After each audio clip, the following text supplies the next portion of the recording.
Really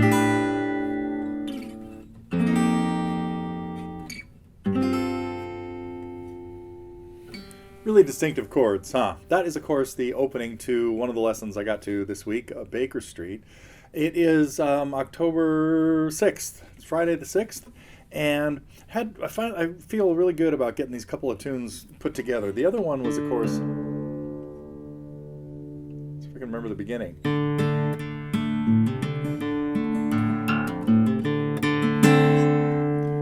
This one can be done in double drop D or single drop D. I decided to just do it in single, which would give me a chance to do.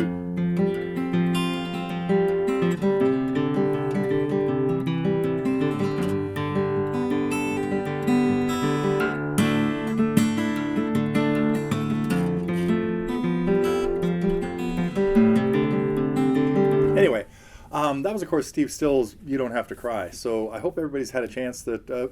At least those of you who are interested in those couple of songs had a chance to take a look at them.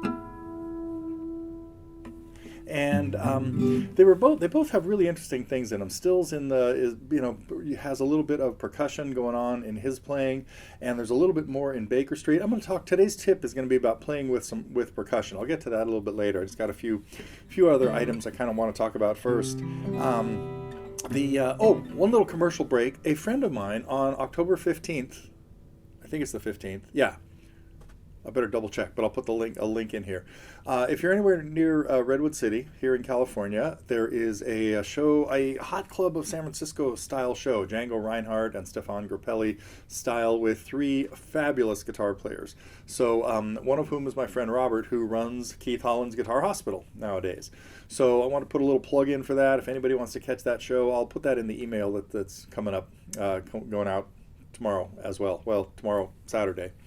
But first I want to talk a little bit about these songs, because Stills does something in really unusual in "You Don't Have to Cry," in that every one of the chords has a mystery note, let's say, a note that's not part of the chord. He goes to F chords and keeps an open G in the chord, and it gives it a really distinctive sound. We hear 2 notes that are just a second apart, an F and a G. When he goes to the C chord, same thing. We hear C and D in the bass. So that's a little bit of how he gets. We hear some of that in "Helplessly Hoping" as well. So a little bit of unusual things going on in there. Anyway, you know what? I guess I'm going to get to the percussive effect of what I'm hoping you can mess around with a little bit today, because in Baker Street, which again, this was a suggestion on the recommend a lesson list, and when I first saw it, I thought, I don't think there's anything in Baker Street worth playing. I was totally wrong as soon as I listened to it more carefully, because I hadn't heard it in a really long time. And as soon as I listened to it, I thought, wow, really interesting chord progression and kind of a cool little vamp.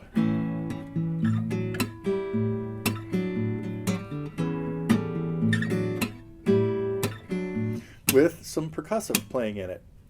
And the key to this, notice here I'm even just killing everything, and I'm getting this clicking sound happening by having my thumb hit the side of the 6th string. When I say the side, it's really the side of my thumb hitting the string straight into the fingerboard. And we're hearing this light tap, which is the string hitting the frets. Sounds like a snare drum. And the way that works in bossa nova tunes and in this too is we typically hear that on beats 2 and 4, and we hear bass notes on 1 and 3. So that would be the first thing you could practice with this. I'm just hitting the A string in the bass, and then coming in and slapping the 6th string into the fingerboard, meanwhile putting my thumb right on the 5th string, ready to play it again. And actually, when I do that, my fingers come in ready to grab the strings as well too. But you don't hear, they don't make much noise. So all the noise is really the thumb doing that. And a really good rhythm to do this with is something that happens in the bossa nova tune. So you could take a look at the Girl from Ipanema lesson, and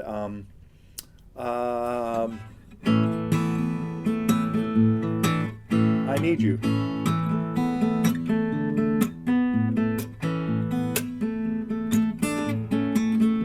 If I remember it.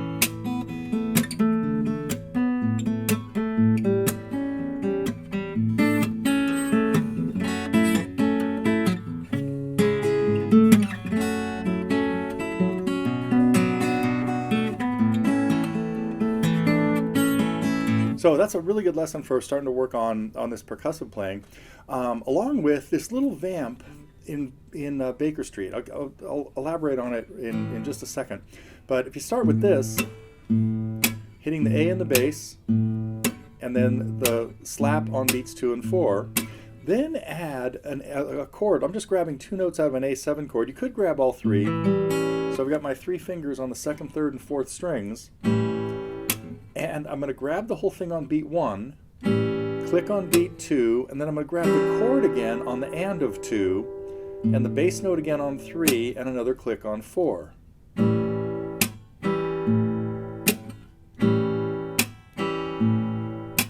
1, 2, and 3, 4. A lot of this is also broken down in the bossa nova patterns that comes along with the Girl from Ipanema lesson.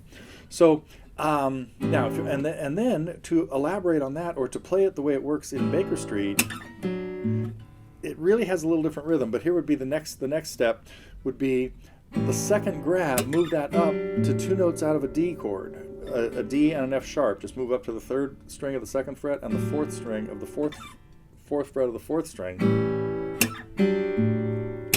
Then up to 2 notes of the 5th, where I'm always changing chords on the and of 2, which is not exactly how it works in Baker Street. But this would be the next step in working on your percussive playing.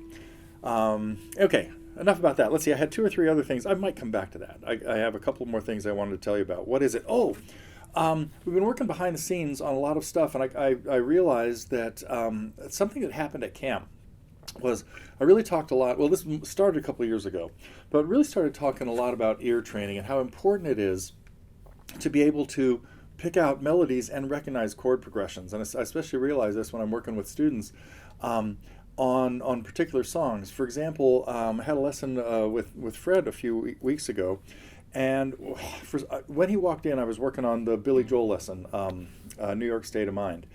And we realized that we hadn't worked on any Billy Joel songs, and I said, well, what was one you might play? And he says, I kind of always liked A Matter of Trust. And I thought, I can't quite place it. Let me hear it. It was on an album that I got a little bit later. It was on the bridge, and went out and listened to it, and thought this is a great song to figure out what the chords are.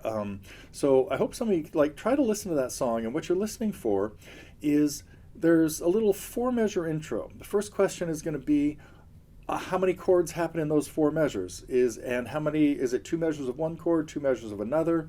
Is it 4 different chords, a measure each? The hints that I could give you, one thing that can be really helpful is to figure out what key it's in, because all the songs are in the key. So the first thing you would do is look for the bass note that you hear at the very beginning. He counts his way in, but we hear the bass really clearly, and it sets up the key. The first chord is chord 1 in the key. Might be a major key, might be a minor key. Anyway, so if you're interested in ear training, listen to that song and see if you can figure out what the chord progression is. It's got a couple little unusual twists in it. Next week, probably won't be here next week. In 2 weeks, I hope to revisit it and show you how to play it, maybe. We'll see. Anyway, so that was one thing. Then I also had some people who were having trouble playing melodies, and just figuring out playing something as simple as, let's start with something really simple.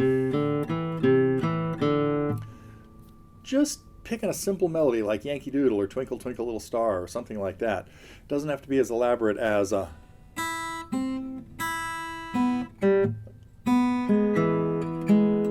couldn't decide what key to try that in. That's a little bit more complicated. But just picking out little simple melodies in and by ear can really add a lot to your playing. One of the songs that I had people mess with, which is a lot more complicated than Yankee Doodle, was this.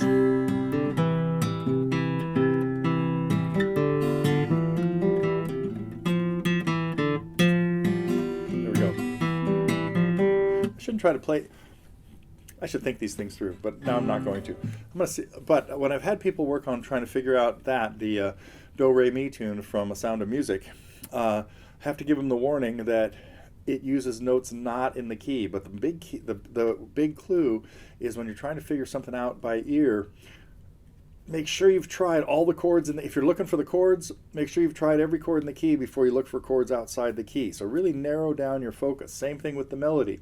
If you're playing the melody, most of the melody notes are going to be in the scale. And did they just go straight in order? Did they have any skips? Third measure, or the third lick, mimics the first. The fourth one mimics the second. Then we start having some scales. Then we have some twists. And another twist. Anyhow, so that one's a little bit more complicated because it does semi-change keys. It doesn't really modulate, but it uses notes from other keys in there. So let's see. Let's see if I could do this.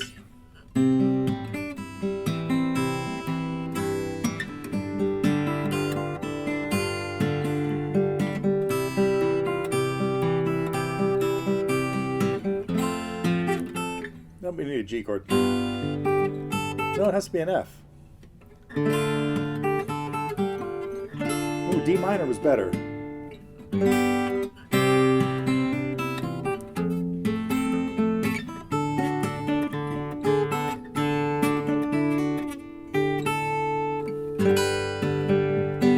Oh.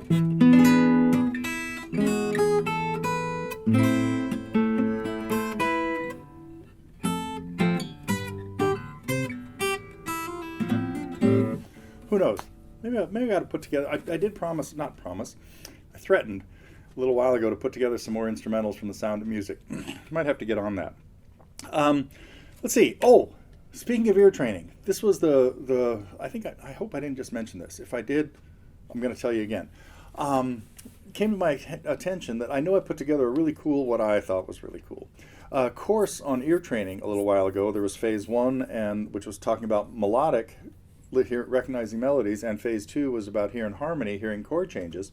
And I just realized that they're only available to subscribers. You can't buy those individually. Well, I fixed that. So now those 2 packs are really extensive, phase 1 and phase 2 of ear training.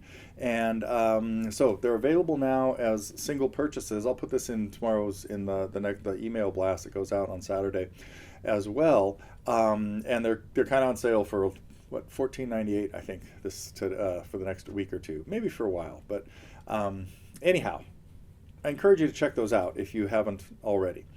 Let's see. I think another bossa nova tune, Waters of March, is another one that, by the way, that has a little percussion in it. I think that's it, except for we're traveling next week, and so I won't be here. I don't think I'll be able to. Not sure I'm going to take a guitar or even take video stuff. So, but we're visiting an old haunt where I wrote a tune. There was a beach park that I spent a little bit of time at back when my daughter was going to school on the Big Island, called Waiuli, and I had to look that song up the other day because I remembered I did a lesson on it, but I couldn't for the life of me remember what it sounded like. It's actually kind of cool. So hoping to revisit that spot on the island next week sometime. And so again, probably no news next week, but we'll see. All right, what am I going to end with here? I also just found out that somebody I met once many years ago for a short time over a weekend, put together an album of tunes by John Renbourn, Clive Carroll, and so I gotta get back in touch with Clive and find out more about this. But hoping to get a copy of his album. He was very close to John. They spent a lot of time together, performed a lot together, mostly in England and Europe. And I know that he recently put an album together of a bunch of John's tunes. And I watched a video of him playing My Dear Boy. It was fabulous. So encourage you to check out Clive Carroll's album on Renbourn tunes. It's called The Abbot, I think. Ooh. Anyhow.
That's a tune I remember from the first John Renbourn book I got back in 1972, right when it came out.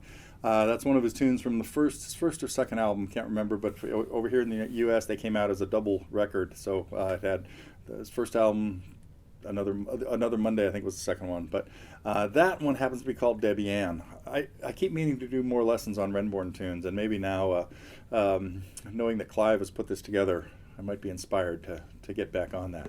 Okay, I think that is it for October 6th. If you don't see me next week, I will be back on the 20th.